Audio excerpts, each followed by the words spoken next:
ஹே மது, என்னோட வைஃப் ப்ரெக்னெண்ட்டாக இருக்காங்க. நான் எப்படிலாம் அவங்க கூட வந்து டைம் ஸ்பெண்ட் பண்ணலாம், என்னெல்லாம் பண்ணலாம், பேபி கூட பாண்ட் பண்ணுறதுக்கு என்னென்ன டிப்ஸ் இருக்குன்னு எனக்கு கொஞ்சம் சொல்கிறீங்களா? டேவிட், கண்டிப்பாக சொல்கிறேன் டேவிட், கேட்டுக்கோங்க. டேவிட், ஃபர்ஸ்ட் ஆஃப் ஆல் அவங்களுக்கு என்ன நீடோ அதை கேட்டு தெரிஞ்சுக்கோங்க.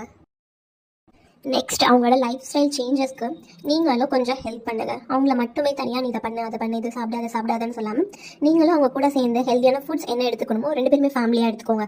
அப்போ தான் நாளைக்கு பேபி வந்ததுக்கப்புறம் இன்னுமே ஈஸியாக இருக்கும் உங்களுக்கு அந்த லைஃப் ஸ்டைலை அடாப்ட் பண்ணுறதுக்கு. சப்போஸ் உங்கள் ஒய்ஃப் ரொம்ப ஒர்க் பண்ணிகிட்டே இருக்காங்க, ரொம்ப பிஸியாகவே இருக்காங்க அப்படின்னா அவங்கள கொஞ்சம் என்கரேஜ் பண்ணுங்கள். அவங்களுக்கான பிரேக் எடுத்துக்கிறதுக்கும் ஒரு குட்டி நாப் எடுத்துக்கிறதுக்கும்.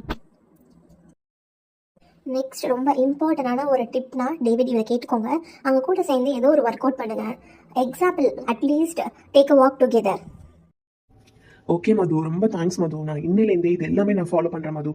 அண்ட் எனக்கு இன்னும் நிறைய டவுட்ஸ்லாம் அப்பப்போ வரும், எனக்கு கொஞ்சம் க்ளியர் பண்ணுங்கள். டேவிட், கண்டிப்பாக நான் சொல்லுவேன் டேவிட், என் வேலையே அதுதான். வாங்க.